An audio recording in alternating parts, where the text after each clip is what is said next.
Assalamualaikum warahmatullahi wabarakatuh. Salam, Om Swastiastu, salam kebajikan, salam nama budaya. Perkenalkan, nama saya Farhan Sotaretop dengan NIM 21450-201. Di sini saya akan menjelaskan tentang inbreng atau pemasukan tanah dan bangunan menjadi modal dalam perusahaan. Inbreng merupakan istilah yang diambil dari bahasa Belanda yang mengandung pengertian sebagai penyetoran modal yang dilakukan tidak dalam bentuk uang tunai, melainkan dalam bentuk barang atau harta. Inbreng tanah menjadi setoran modal. Secara regulasi, penyerahan tanah merupakan objek VVN, sehingga dianggap terjadi penjualan atas tanah yang kemudian disetorkan menjadi modal perseroan, atau perseroan bisa dianggap membeli tanah dan bangunan dalam waktu bersamaan. Terdapat setoran modal dari salah satu pemegang saham, sehingga pemegang saham yang ingin menyertakan aset non-tunainya ke dalam perusahaan sebagai bentuk investasinya. Proses penyertaan aset dalam bentuk non-uang tunai ini disebut inbreng. Dapat berupa tanah dan bangunan atau HM, HGB, dan HGU. Dalam bentuk non-tunai ini tentu saja harus memperhatikan beberapa hal atau aspek dari segi peraturan. Termasuk di dalamnya untuk keperluan perpajakan, karena aset yang disertakan sebagai modal bukan dalam bentuk tunai atau uang.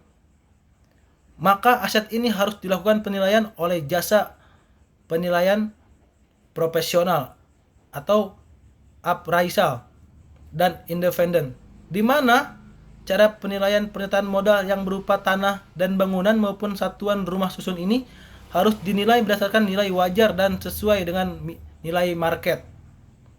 Sehingga nilai tanah maupun satuan rumah susun ini ditaksir sesuai dengan kondisi pasar pada saat itu.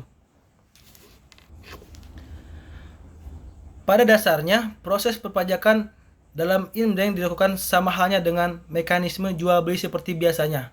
Sehingga dapat disimpulkan bahwa pajak penghasilan atas tanah yang disertakan sebagai modal ini dalam dunia perpajakan ialah karena pemilik tanah akan bisa memperoleh saham yang nilainya sama dengan nilai tanah yang ia serahkan. Karena penyertaan modal atas tanah maupun rumah susun ini harus sah dan legal di mata hukum, dengan memasukkan tanah dan bangunan maupun rumah susun sebagai penyertaan modal perusahaan mengandung pengertian bahwa aset pribadi tersebut telah sepenuhnya menjadi kekayaan milik perusahaan. Kemudian pengertian inbreng, tata cara, dan hal yang perlu diperhatikan. Transaksi inbreng adalah transaksi yang memasukkan aset non-tunai seperti tanah dari para pemegang saham untuk dijadikan modal perusahaan. Ketentuan yang mengatur mengenai penyetoran modal saham dalam bentuk inbreng adalah Undang-Undang Nomor 40 Tahun 2007 tentang Perseroan Terbatas UU PT. Perseroan terbatas terdiri dari dua kata, yaitu perseroan dan terbatas. Perseroan mengacu pada modal PT yang terdiri dari kepemilikan atau saham, sedangkan kata terbatas mengacu pada kewajiban pemegang saham yang besarnya hanya sebatas nilai nominal saham yang dimilikinya. Lalu ada jenis modal dalam perseroan terbatas menurut undang-undang. Undang-Undang Nomor 40 Tahun 2007 tentang Perseroan Terbatas menjelaskan tentang 3 jenis modal yang berbeda, yaitu yang pertama modal dasar. Modal dasar adalah seluruh nilai nominal saham perseroan yang disebut dalam anggaran dasar. Hal ini telah ditegaskan dalam pasal 31 ayat 1 UU PT bahwa modal dasar perseroan terdiri dari seluruh nominal saham. Yang kedua, modal yang ditempatkan. Modal yang ditempatkan adalah saham yang telah diambil dan benar-benar telah dijual, baik kepada pendiri PT maupun pada pemegang saham perseroan. Para pendiri telah bersepakat untuk mengambil bagian tertentu dari saham perseroan, dan oleh karena itu para pendiri perseroan tersebut mempunyai kewajiban untuk membayar atau menyetorkan kepada perseroan. Yang terakhir atau yang ketiga, Modal yang disetorkan. Modal yang disetorkan adalah bagian dari modal yang ditempatkan atau diambil bagian oleh para pendiri sebelum perseroan berbadan hukum atau para pemegang saham setelah perseroan berbadan hukum yang disetor oleh para pendiri atau pemegang saham kepada perseroan terbatas. Pasal 34 ayat 1 dari Undang-Undang Nomor 40 Tahun 2007 menyebutkan bahwa penyetoran modal saham dapat dilakukan dalam bentuk uang dan atau dalam bentuk lain. Pada umumnya, penyetoran saham berupa uang, namun UU PT juga mengakomodir titipan saham dalam bentuk lain, baik berupa benda berwujud maupun tidak berwujud yang dapat dinilai dengan uang yang disebut dengan in-bank. Penyetoran saham dalam bentuk lain selain uang atau in-bank tersebut harus disertai perincian yang menjelaskan nilai atau harga, jenis, status, tempat kedudukan, dan nilai dan lain-lain yang dianggap perlu demi menentukan besaran nilai saham yang nanti akan diperoleh penyetoran tersebut. Lalu ada tata cara in-bank. Sebelum dilakukan in-bank, calon pemegang saham harus mengevaluasi nilai kekayaannya berdasarkan ketentuan sebagai dimaksud dalam pasal 34 ayat 2. Nilai penilaian akan dikonversikan dalam bentuk permodalan. Setelah penilaian, para pihak akan membayar pajak untuk tindakan tersebut. Jika PT belum berdiri, pernyataan modal dapat dilakukan bersamaan dengan berdirinya PT. Sedangkan berdasarkan pasal 41 dari Undang-Undang Nomor 40 Tahun 2007, apabila prosedur in-bank dilakukan pada saat PT telah beroperasi, maka rapat pemegang saham RUPS diperlukan terlebih dahulu. Penyetoran modal ini akan mengakibatkan perubahan persentase kepemilikan saham berdasarkan pasal 42 ayat 3 Undang-Undang Nomor 40 Tahun 2007. Penyetoran harus dicantumkan dalam Akta Perubahan Anggaran Dasar Perseroan dan diberitahukan kepada Kementerian Hukum dan Asasi Manusia untuk dicatat dalam daftar perusahaan.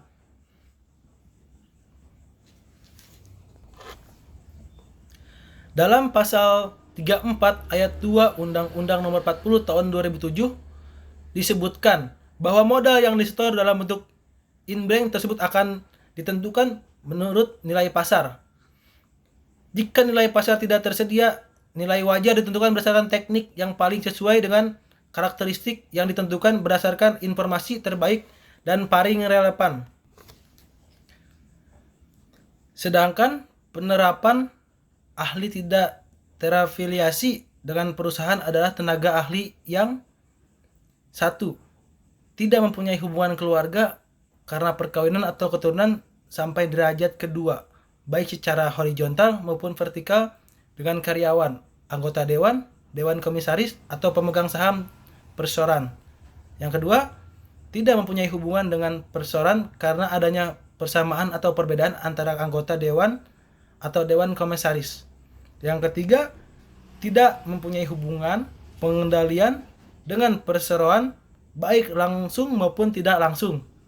Yang keempat, tidak memiliki hubungan kepemilikan saham dalam perseroan sebesar 20% atau lebih.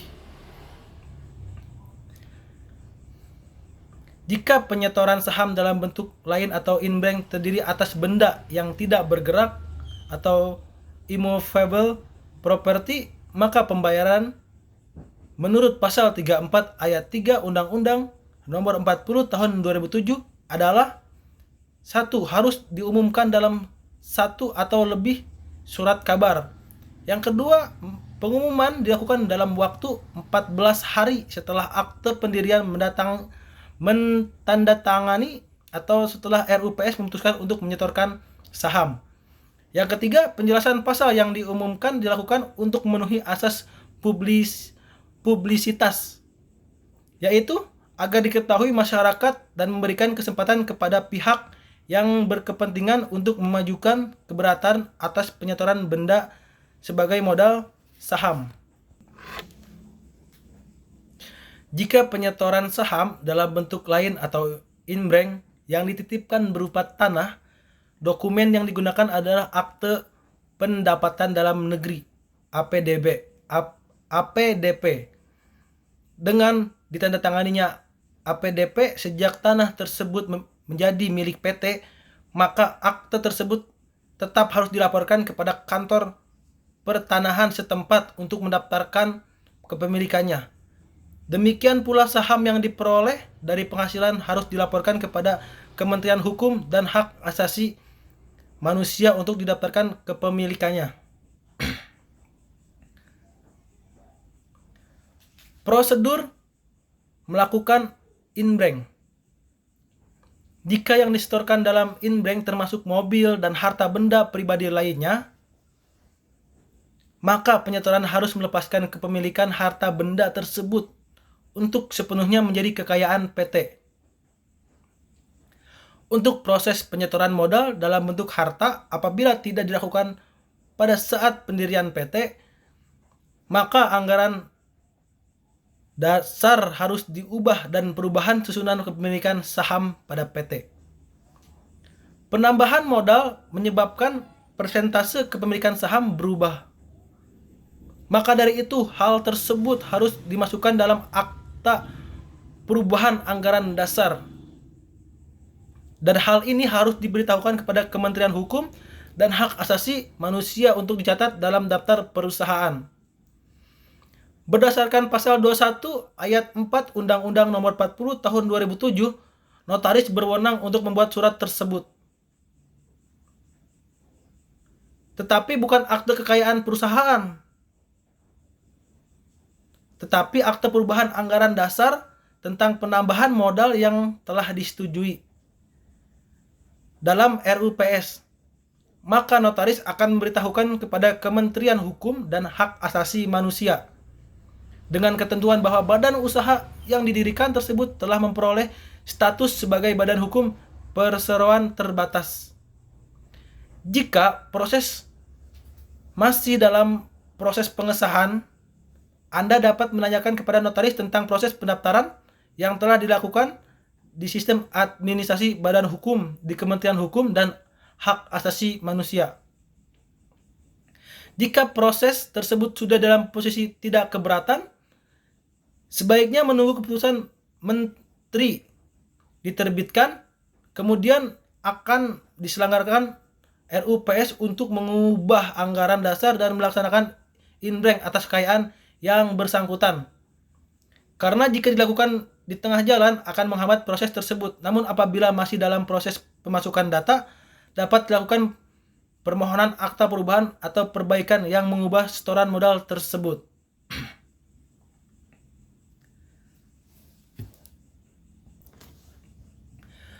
Lalu kemudian ada hal yang perlu diperhatikan dalam inbrank. Penanam modal inbrank mempunyai kewajiban dalam menyetor pajak penghasilan yang bersifat final dengan pertimbangan sebagai berikut.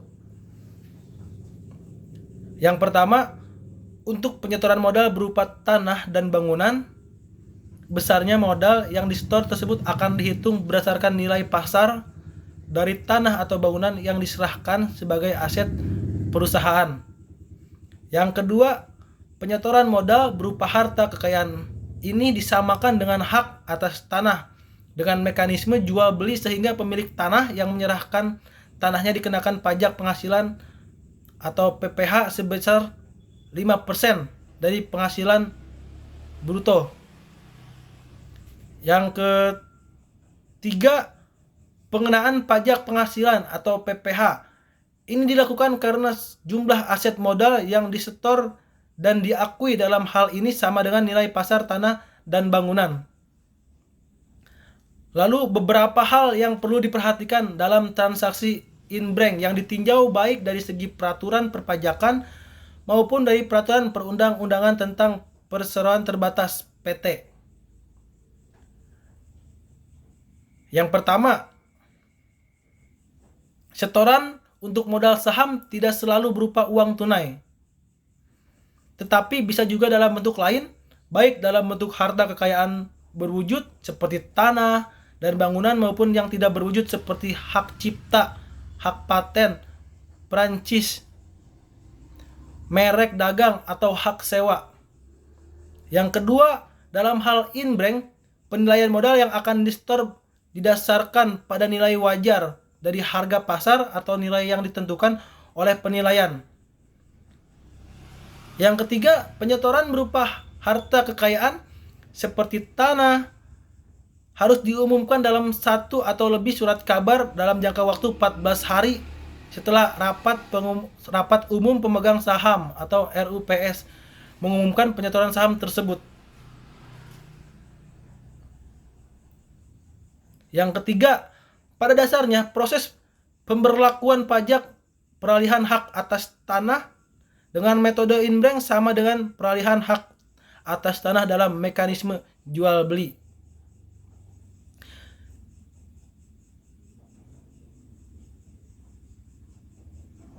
Yang kelima, sesuai dengan PMK nomor 234 PMK.03 2008, pemilik tanah yang menyerahkan tanahnya dikenakan pajak penghasilan atau PPh seperti jual beli pada umumnya, yaitu sebesar 5%. Yang keenam, hal di atas terjadi karena pemilik tanah yang menyetorkan tanah dengan cara in-bank akan mendapat saham yang nilainya sama dengan nilai tanah yang diserahkan. Yang ketujuh, transaksi in-bank ini diperlukan untuk menambah modal PT. Maka dari itu perubahan anggaran dasar tersebut harus mendapat persetujuan dari Menteri Hukum dan Hak Asasi Manusia. Yang kedelapan, PT yang berperan sebagai penerima in-bank juga akan dikenakan bea perolehan hak atas tanah dan bangunan BPHTB sebesar 5%. Lalu yang terakhir atau yang ke-10, setelah proses ketetapan pajak dan pembayaran selesai, kemudian dilanjutkan dengan pembuatan akte di hadapan pejabat pembuat akte tanah PPAT setempat sesuai luas lokasi tanah tersebut. Berdasarkan Undang-Undang Nomor 7 Tahun 1983 tentang pajak penghasilan yang telah beberapa kali diubah, terakhir dengan Undang-Undang Nomor 36 Tahun 2008 tentang pajak penghasilan, khususnya Pasal 4 Ayat 3 huruf C, penerimaan setoran modal oleh perusahaan dari pemegang sahamnya bukan merupakan objek pajak penghasilan bagi perusahaan yang bersangkutan tersebut.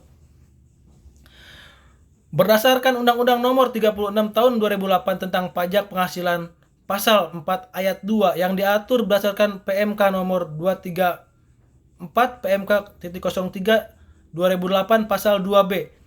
Pemungutan pajak penghasilan memiliki beberapa pengecualian, yaitu yang pertama, yang dikecualikan dari kewajiban membayar atau memungut pajak penghasilan sebagaimana dimaksud dalam Pasal 1 Ayat 1 dan Pasal 2 Ayat 1 adalah perseorangan yang mempunyai penghasilan di bawah penghasilan tidak kena pajak yang mengalihkan hak atas tanah dan atau bangunan dengan jumlah bruto kurang dari 60 juta rupiah dan bukan merupakan jumlah yang terbagi. Yang kedua, perseorangan atau badan yang menerima atau memperoleh penghasilan dari pengalihan hak atas tanah dan atau bangunan kepada pemerintah untuk pelaksanaan pembangunan yang digunakan sebagai kepentingan umum, yang nantinya tetap akan memerlukan persyaratan khusus. Yang ketiga, perseorangan yang mengalihkan tanah atau bangunan dengan cara hibah kepada saudara-saudara dalam garis lurus 1 derajat, beda keagamaan, lembaga pendidikan, lembaga kemasyarakatan termasuk yayasan, koperasi atau orang perseorangan yang menjalankan usaha mikro dan kecil yang ketentuannya diatur lebih lanjut dengan undang-undang sepanjang hibah tersebut tidak berkaitan dengan usaha pekerjaan, kepemilikan atau penguasaan antara pihak yang bersangkutan.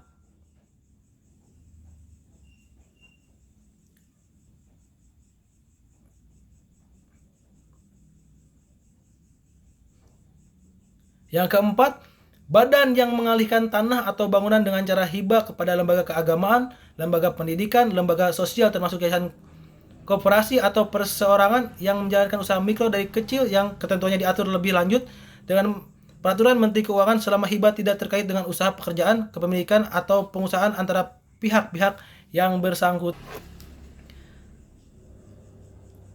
Lalu yang kelima, ada peralihan hak atas tanah dan atau bangunan karena pewarisan. Kemudian yang dikecualikan dari kewajiban membayar atau memungut pajak penghasilan PPH sebagaimana dimaksud pada ayat 1 adalah peralihan hak atas tanah dan atau bangunan oleh orang pribadi atau badan yang bukan subjek pajak. Dari pasal tersebut dapat diambil kesimpulan bahwa transaksi inbreng dapat mengakibatkan kewajiban pemungutan pajak bagi subjek pajak. Lalu berdasarkan PMK 234 PJ.03 tentang transaksi pengalihan hak atas tanah sebagaimana dimaksud dalam inbreng, subjek pajak baik orang pribadi maupun badan yang mengalihkan hak atas tanah wajib membayar pajak penghasilan PPH sebanyak atau sebesar 5% dari nilai transfer. Lalu ada pendapat yang berbeda bahwa pihak yang mengalihkan hak atas tanah tidak wajib membayar pajak penghasilan atau PPH sebesar 5% dari nilai transfer. Selama nilai tanah yang dialihkan tersebut modal dalam perusahaan sama dengan nilai modal yang dicatat dalam laporan keuangan perusahaan pada saat terjadinya transaksi menurut pasal 4 ayat 1 huruf D angka 1 Undang-Undang Pajak Penghasilan nomor 36 tahun 2008, keuntungan karena pengalihan harta kepada suatu perusahaan atau badan lain sebagai pengganti penyertaan saham atau penyertaan modal merupakan objek pajak penghasilan jika tidak ada untung pada saat inbreng. Lalu pada saat transaksi inbreng, pemberi hibah tidak dikenakan kewajiban pemotongan pajak pertambahan nilai PPN atas pengalihan dan nilai transaksi inbreng bukan merupakan objek pajak berdasarkan Undang-Undang Nomor 36 Tahun 2008 khususnya pasal 4 ayat 3 huruf C. Disebutkan bahwa penerimaan modal disetor oleh suatu perseroan dari pemegang sahamnya bukan merupakan objek pajak penghasilan bagi perseroan yang bersangkutan. Yang terakhir, PT sebagai penerima inbreng dikenakan bea perolehan hak atas tanah dan bangunan BPHTB sebesar 5% dari nilai transfer.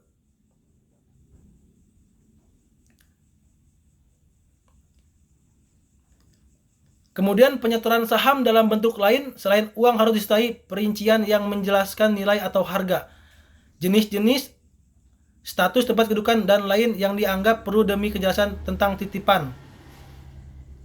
Untuk titipan berupa inbreng tersebut harus diubah nama dari semula atas nama pemegang saham menjadi nama PT. Oleh karena itu wajib untuk mengalihkan nama saham perseroan berupa tanah SHM atau SHG kepada perseroan apabila penyetoran modal berupa tanah. Selain itu, jika inbreng yang disetor tersebut termasuk mobil atau aset pribadi lainnya, hak kepemilikan properti juga dilepaskan untuk sepenuhnya menjadi aset perusahaan. Alat bukti yang sah atas kepemilikan hak atas tanah adalah sertifikat pembuktian hak berupa sertifikat yang diterbitkan oleh Badan Pertahanan pada pasal 19 ayat 2 huruf C Undang-Undang Nomor 5 Tahun 1960 tentang Peraturan Pokok Agraria Ju pasal 32 ayat 1 Peraturan Pemerintahan Nomor 24 Tahun 1997 tentang pendaftaran tanah. Oleh karena itu, saham perseroan berupa tanah baik sertifikat hak milik atau SHM atau sertifikat hak guna bangunan atau SHGB harus dialihkan kepada perseroan jika modal disetorkan dalam bentuk tanah. Selanjutnya, pengalihan dilakukan secara real time kepada perusahaan berdasarkan penjelasan pasal 34 ayat 1 Undang-Undang Nomor 40 Tahun 2007. Mungkin itu saja yang bisa saya sampaikan. Kurang lebihnya saya minta maaf. Wabillahi taufiq wa hidayah. Wassalamualaikum warahmatullahi wabarakatuh.